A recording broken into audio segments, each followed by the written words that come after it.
Welcome back to Lenz's Doctor Who review, episode number 29. Now, here's the thing when it comes to this particular episode. I'm discussing a particular Doctor Who story that pretty much was the very first Doctor Who story from the classic era I ever watched. Because I was curious still about the classic Doctor Who, so I originally watched this in parts on YouTube. But now, I have this particular story. Now, there was another story I did right after this one, which I love that one too. It was my second one I got into, but later on I decided to just chronologically watch every single Doctor Who story. It took me a long time to get through it. The whole classic series, mind you, but I originally watched this story oh my gosh, I think this must be about 15 years ago I watched this originally. But this is still so good. I love it. And so, why not talk about it? We have Doctor Who, the 5 Doctors. Except it should be called the 4 Doctors because only 4 show up in the story. On the cover you see the 2nd, 1st, 5th, 3rd, and 4th. Here's a fun fact for you. Take a look at the actor who's playing the 1st Doctor. Is that William Hartnell? No, that was a replacement actor. Now you're probably thinking, Nick, what happened to William Hartnell? I thought he was the original Doctor. Well, that's definitely true. He was the original Doctor. The problem was the actor passed away. That was the reason why. So they replaced him with a guy by the name of Richard Hardill, which he kind of does resemble the original actor, yes. The only slight problem is that basically about this is aired on November 1983. He passed away 5 months after this thing came out. Yep, 5 months, and this one's kind of considered to be the final. Let's just say, how should I put this? This one is considered to be the final story featuring the original Doctor. And you're thinking, really? Oh yeah, definitely. Yeah, as far as I can tell, they do kind of have him up here in the next time we see one of the Doctors in here. But that was just ahead. But he never technically made appearances on. That was Dimensions in Time. It's a guilty pleasure of mine. It's just laughably bad. This particular charity special. What do we say talk about future? Yes. I will definitely talk about this in the future. But in the case of this particular story, also the reason why I would call it 4 Doctors is because Tom Baker, who you see here far in the corner, he does not make a physical appearance in the story. And you're probably wondering, why is that? Why couldn't Tom Baker appear in the story? Well, there was a good reason for that, because he had just left the show 2 years prior to this. And the only footage you see of him is... Now, from the little research about this, and this has been well known for years, the footage of him in this story is from an unreleased story that was supposed to come out during one of his seasons known as Shada.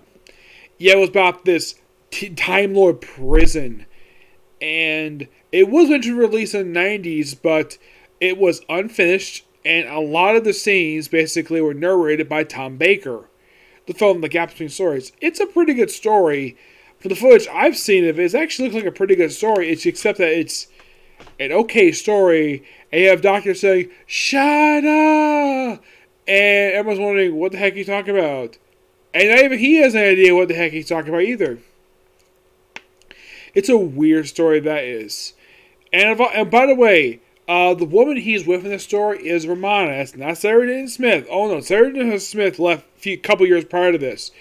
Romana, basically, this is, of course, is the replacement Rana who first appeared in Destiny of the Daleks, who actually left toward the end of Tom Baker's run.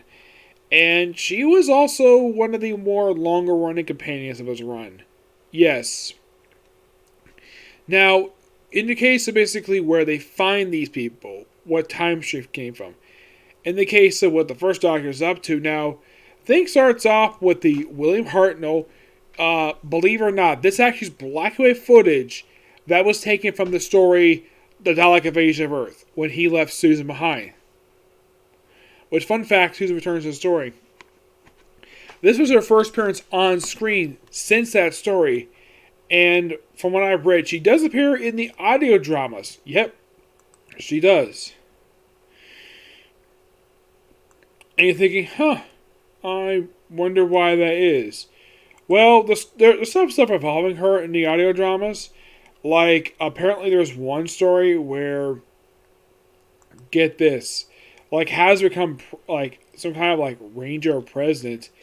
And it's during a time when Paul McGann was a doctor. I don't remember the name of the story, but I do recommend checking it out. It sounds like a pretty interesting story.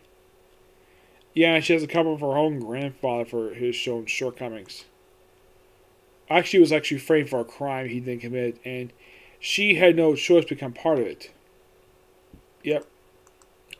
But in the case of this very story itself, now, right after the William Hartnell, the original guy who played the first Doctor, appears, we cut to their replacement Doctor, Richard Hamdo, that's his name. He just walking through a garden. Now, I should point out though, I do appreciate they actually put him in the outfit that William Hartnell basically wore. I may not be a big fan of some of the stories that he did, but I like the outfit, and at least they kept. And I appreciate the fact that you're probably thinking, does Richard Hartnell do an impersonation of William Hartnell?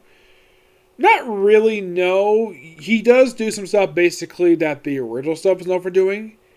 As a matter of fact, he's the second of 3 guys to play the very first Doctor, because they had another guy play the first Doctor in the very Christmas special that had Peter Capaldi regenerate into Jodie Whittaker. Yeah, of course, that one was from the docudrama Doctor Who Adventures Time in Space, which is basically a documentary-style film basically discussing how Doctor Who was first created back in 1963. Which, yeah, this special aired on the actual 30th, at least the 20th anniversary. So, aside from the fact we have returned to we have returned to basically 3 Doctors. This story also is the return of various companions in the past, while people associated with the Doctor. The first person to come back is Susan. And it's the original actress who played her. Good job on John Nathan Turner. He's the guy who wrote the story. Now, she's not the only one. From the second Doctor's era, they bring in the Brigadier. And this was Nicholas Courtney's second to last ever appearance in Classic Who, because he appeared one more time after this in Battlefield, where he fights John Pertwee's ex-wife. I'm not kidding about that. Yep.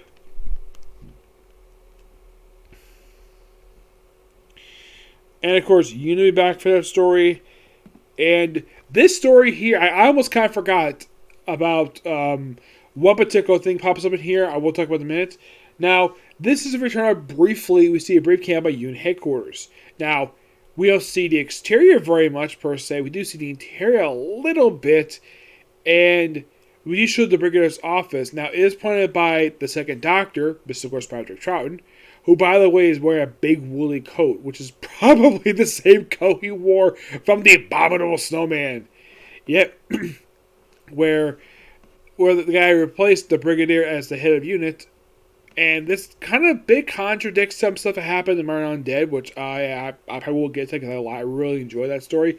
Because that story is the return of the Black Guardian. And from what I read, it's the same person playing him in the Key to Time story arc. But in the case of basically, like, Troughton, like, oh yeah, I've now learned how to do the TARDIS properly. And of course, they have discussion about they're not about the Daleks per se, because The Brigadier never counted Daleks until Day of the Daleks. Of course, they discuss the Cybermen, the Yeti. And then all of a sudden we see this weird final thing come up out of nowhere. But we did see this also with the original Doctor. We just walk out, of course, he sees and kind of tries to rub he's an old man. So basically the Brigadier and the second Doctor Scuda. And then we see return of John Pertwee. First time since Planet of the Spiders. And he's driving Bessie. Me. Yes, I kind of forgot it may return here, but I do remember it does make one more appearance in Classic Who. Remembers the Daleks, which was the silver anniversary. It came 5 years after this story came out. And that was the final appearance of Bessie in the classic Doctor Who. And to date, it has never appeared in New Who at all. Nope. We also see a return of Sarah Jane Smith to the story. Yep. Who, get this, had just appeared 2 years prior to this in a one-shot, basically an aborted pilot called Canine and Friends. I've seen it. It's okay at best. The problem is the footage I've seen basically looks very degraded. Especially since, by the way, it aired 40 years ago. And that was noteworthy for introducing the audiences to K9 Mark III. Who does make a brief return to the story. And after this, K9 does not appear again into the episode School Reunion. Which also turns Sarah J. Smith, mind you, to classic fans. And yes, Elizabeth Slane did age a little bit since her last appearance. I mean, yeah, it had been 2 years. Because if you see her K9 and Friends, she looked like she hasn't really changed very much since she last appeared back in Hannah U.S. when she left. Here, she does look like she's aged a little bit. And by the way, it is explained in School Reunion that Sarah Jane Smith has remained a lifelong bachelorette. Yeah, she never married. Nope. Never did.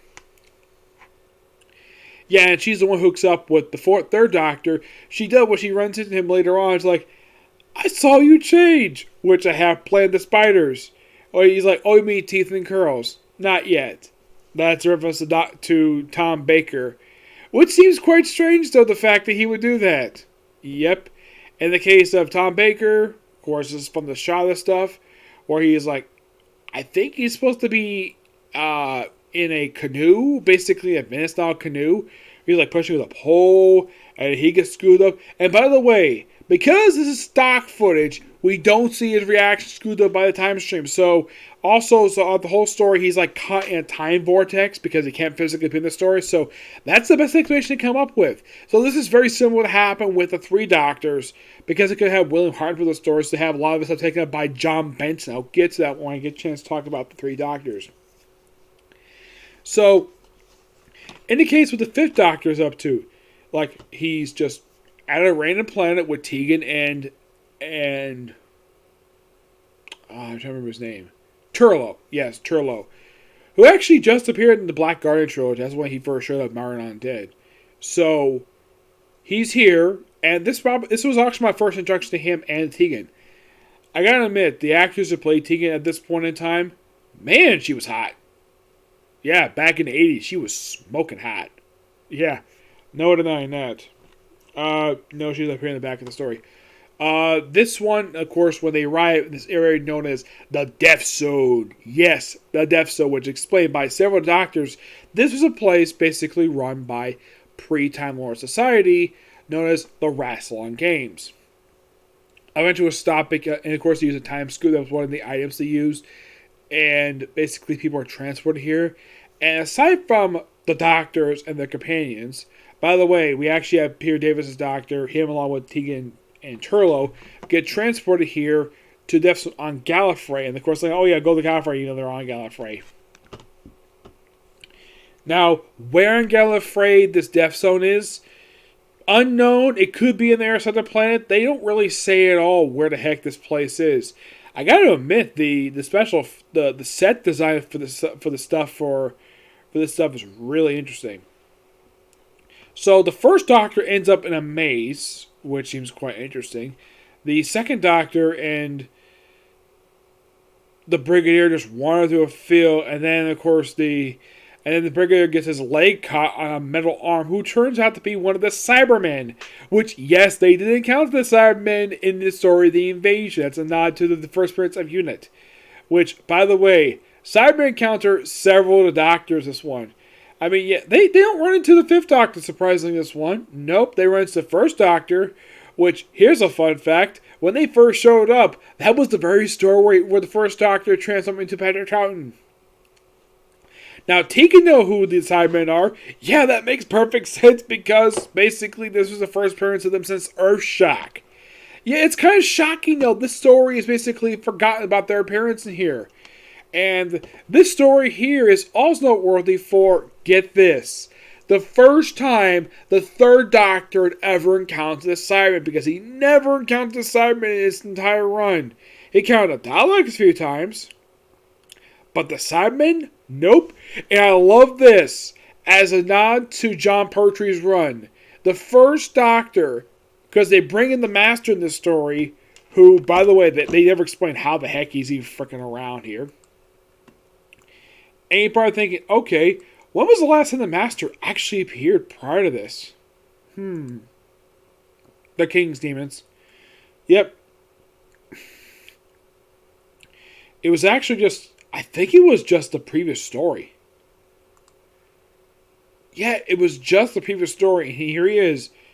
Here he is here. In this very story. I'm like, okay, interesting to say the least. Though he does appear one more time in the Fifth Doctor era. Planet of Fire. Yep. Yeah, and it's interesting. Now, here's the thing. Now, as for Sarah not knowing who the Master is, that actually makes sense, because she never encountered the Master before during her tenure as the Doctor's companion. Who did she encounter? The Centaurans a couple times, the Daleks, and the Cybermen. Which, yes, she has experience taking the Cybermen. Now, in the case of, let's just say, oh, by the way, there's even a brief cameo by a Yeti in here. Yes. And they even use the old Yeti sound effect. A flushing toilet run backwards. That is seriously the effect of a Yeti. And here's the thing. There's a brief cameo here by a Dalek. Because, of course, they would have a Dalek in here. Because the Daleks, in Classic Who, appeared a lot in the First Doctor's era. Like, if you look up basically any story featuring a Dalek, what's the one era they appear a lot in? William Hartnell. So, then eventually they get out and the Dalek eventually is destroyed. They actually have one new creature in here who actually is the original character. This creature. What is the name of this creature? It is...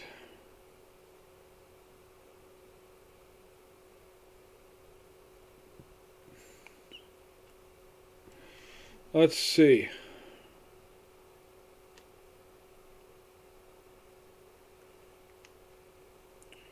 Rooston Warrior Robot. It only appears just in this story. It does appear a couple more times.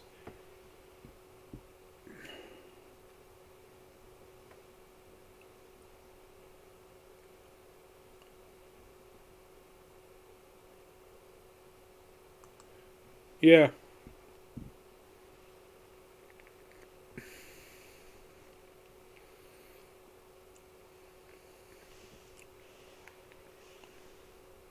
So, they all converge on... They all basically try to get to the tomb of Rassilon. All of them walk there. Well, we do briefly see it that the Third Doctor and Sarah Jane do try to get there via Bessie, but Bessie is destroyed.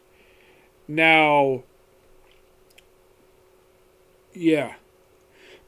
Also, they bring in the Master of the story, which... How the heck he managed to get out of the King's Demon stuff, it's never explained. Also, I should point out, though, in the previous story, they basically brought on board the TARDIS Chameleon. The robot. The shape-shifting robot, which... there's a story involving that where the creator who made the chameleon died after the story aired.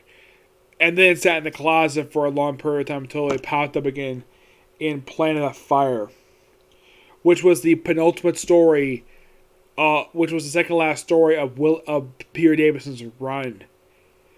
And that was also Turlow'S last appearance of the show. Yep. His whole deal is that he's basically a former prince who was in exile, and he just happened to have a doctor at this point. Yep. Excuse me. So, how the Cybermen got there? Probably time scoop. Yeah, so how they get, of course, they actually have it where they all... The really interesting thing I thought was really cool about this is he had the first Doctor going to the TARDIS with Susan. Which, that seems interesting, though, which begs the question, where the heck was his TARDIS? In the case of the second Doctor, I have a pretty good idea where it is, probably outside UNH headquarters. In the case of John Purchase, probably during his era, because he does recognize Sarah Jane Smith right away. So this could have been before he regenerated. It's possible, to say the least. But he could probably easily forget about the stuff like this. It's distinctly possible. Though his disdain for the second Doctor remains. Which I find to be so hilarious. Like, they even, at the end of the thing, it was like, where you have Troughton calling John Pertwee Fancy Pants, and Pertwee calling Troughton Scarecrow. I found it to be so funny. So, we have the third Doctor and Sarah Jane enter from the roof. Everyone else enter pretty much from, with the exception of Susan and Tegan. They had the first Doctor go with Tegan. By the way, Susan stayed with Turlow. Yeah, and they don't do very much in the story, surprisingly. I'm glad they brought back the actors who played Susan, but could they at least give her something to do? And of course, she doesn't scream per se, which thank God they didn't have her do that. And the actress who plays Susan Foreman, she is still very much alive. Yes, she is. Yep. Karen Ford, very much alive. But this story here is also noteworthy for a couple of characters for being kind of their last special appearance in the series.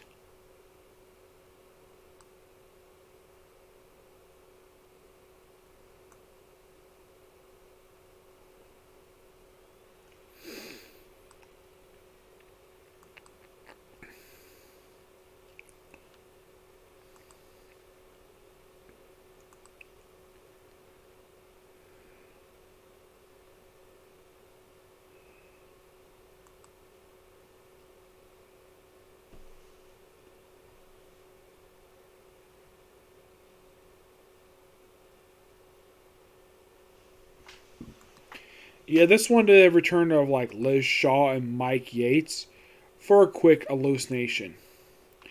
Yeah, and this was their last on-screen appearance as the character reception of spin-off stuff. Yeah, Yates himself, he had not been seen since Planet of the Spiders. Yeah, that was his last appearance. And this came 9 years later. And he's here just for a cameo. And that was it. This one even had the return of Jamie and Zoe, which, when they had the Doctor and Brigadier go into the tower, and they run into him, and of course they instantly recognize him. Of course, when the Doctor notices that they know who Brigadier is, Doctor's like, that doesn't make any sense. The Time Lords will argue memories. Well, not the Doctor per se. The Brigadier, yes, but not the Doctor. And then, of course, yeah, they just disappear. And Jamie himself would actually come back after this in the Two Doctors, along with Patrick Troughton. Zoe herself, this was Whitney Purbury's last official appearance in Doctor Who. Her first time since War Games, but she would never appear again in Classic Who. Nope, never did. Now, in the case of Barossa, who is it's hinted he might be the main villain. Yeah, and turns out, yep, he's the villain of this piece.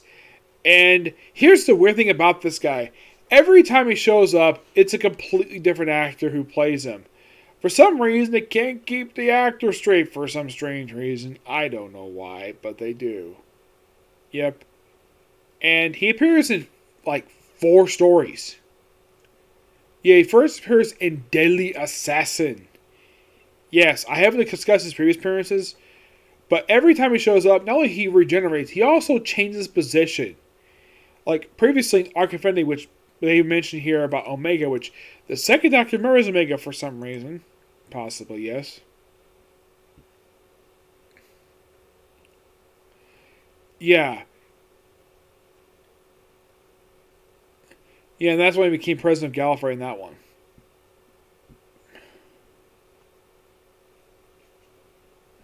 Previously, he was the Lord Chancellor, but before that, he was Cardinal. Yeah. And it seems like that with this incarnation, he become much more insane. And he wants immortality. This is not revealed until toward the end of the story. So, eventually they all get past some deadly traps.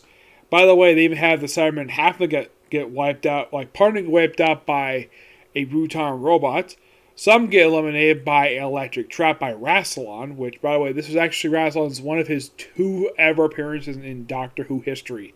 The only other time you ever heard this guy actually seen on screen was End of Time, where they changed his actor. Excuse me. Actually, he appeared one other time after that, though he himself once again changed actors.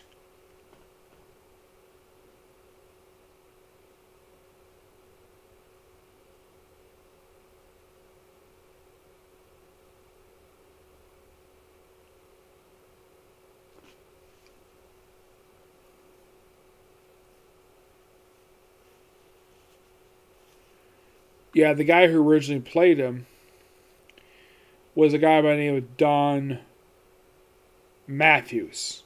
Yes. That's the guy who originally portrayed him in the original story, in this one here. He was played by Timothy Dalton for End of Time 2-parter, and then when he came back for Hell Bent, they changed the actor again to Richard Armitage, which he's still the current actor who plays him. Yeah. Now, I gotta admit, the guy who plays him does a pretty good job. He doesn't, you see his head move per se, but his body, nope, he just basically asleep. Oh, and what's the master plan of Barossa? Become immortal. Yep, that is literally the guy's plan.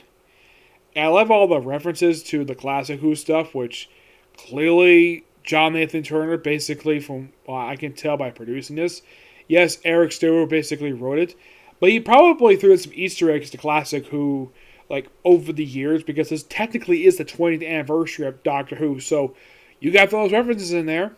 Yes, I do appreciate them doing that. Yes. Weirdly enough, aside from Susan, like, nobody else, no other character who appeared in Hartnell's run appears in the story. Not Susan, Barbara. I mean, like, nobody can come back? Could they bother to ask any of the other actors to come back to this damn thing? Nope. Okay. Then, you brought back Sarah Jane, who was in both, she was both in 2 Doctors eras. In the case of Third Doctor, you could bring back Jo Jones. She was probably the only person who didn't really appear in the story. Liz Shaw did, in her last time she appeared in Classic Who. First time since Inferno she appeared, and she did age a little bit. Mike Shaw looked drastically different from his last physical appearance. He looked like much older of a guy, despite the fact he'd only been, at this point, like 10 years since his last appearance. Yeah, it actually had been about 10 years. And man, he needs to blow it off. But yeah, that was the last time we saw Mike Jones. And here's something really weird though about this. Mike Yates, that's the guy's name.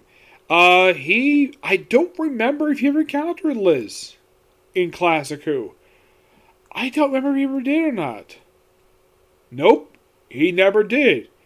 Now, this is something I think the Doctor should question this. How do you two know each other? You two never shared screen time together before. And I guess they didn't point out, from a fan point of view, that's a plot hole. The fact that these two are sharing screens together because these two never worked together. Nope. Yates' first appearance was the first appearance of Joe Grant. Now, maybe the actress who played Joe Grant was not available. It's probably the reason why. Possible, yes. But as far as I can tell, there is really no reason why they couldn't bring back the actress to play Joe Grant for the story. Nope, they couldn't bring her back for some reason. I don't know why. I'm sure. Here's the thing. As of currently, Kate the Manning, she's still very much alive. And she's only 75. You're thinking, really? Oh, yeah, definitely. She's still very much alive. I could see it come back for Current Who. It's possible. Yep.